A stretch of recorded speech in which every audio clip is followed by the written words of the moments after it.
Hey team, I want to take you through a scapular mobility drill. So this drill is great to do on a weekly basis because this will help you perform exercises correctly with technique in the gym and also avoid injuries long term. But also if you're experiencing tightness around the trap area, maybe upper back, even around the shoulder area, this is a great deal to do as well. So we definitely advise you to do this at least once a week, all right? So let's have a look at the scapula first. So on the back here, we have our scapula. So I want you to think of the scapula like a floating shoulder joint, okay?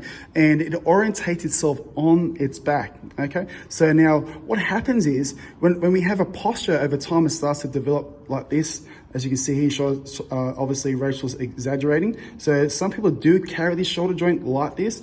Over time, the muscular system that attaches itself to the scapula becomes weakened over time and cause this bias shoulder to be in this position. So when she does a shoulder press or pull, it can cause impingement or even injury as well. So what we're going to try and do with this mobility drill is to unglue any tissue around the scapula and even restore the motion that we need for our scapula, okay? And then hopefully put the shoulder in a better position when we go to perform any shoulder exercise or even back exercises in the gym, okay? So we're going to take the tennis ball, and what we're going to do first is Rachel will be lying on the floor, but before we go there, I want you to see what you need to be doing on the floor. So you want to start at the top on the rib, okay?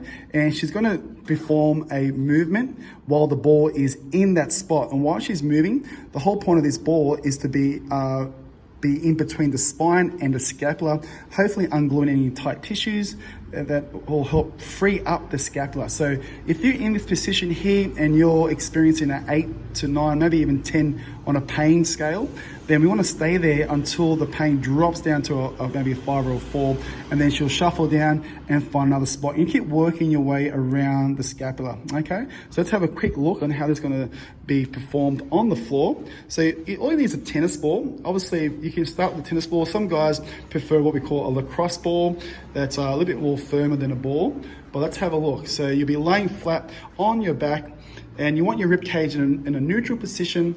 Okay, back flat, and when she's ready, she's got the ball in that top part of the rib, and from the pinky, she'll place it in the opposite hip. She takes that hand above her head, open palm, beautiful. You want to try and keep that arm as close as you can to the ear, as close as you can, and then she works this hand or arm back and forth.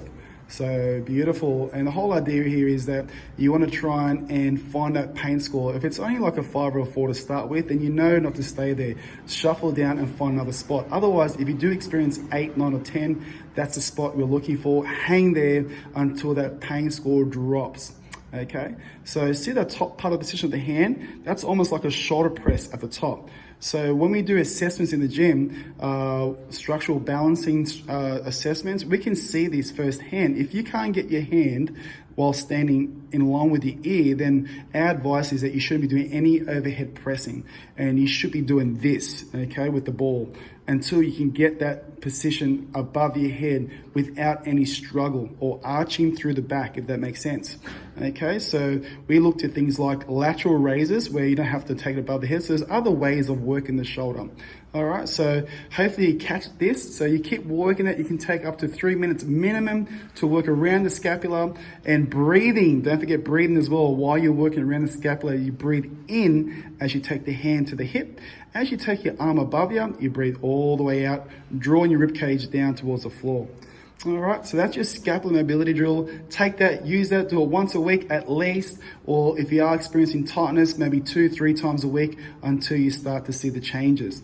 And you'll definitely see your gym performance get better in the gym, if that makes sense. All right, guys, so hopefully you love that one. Use it, the mobility scapular drill. Start that today.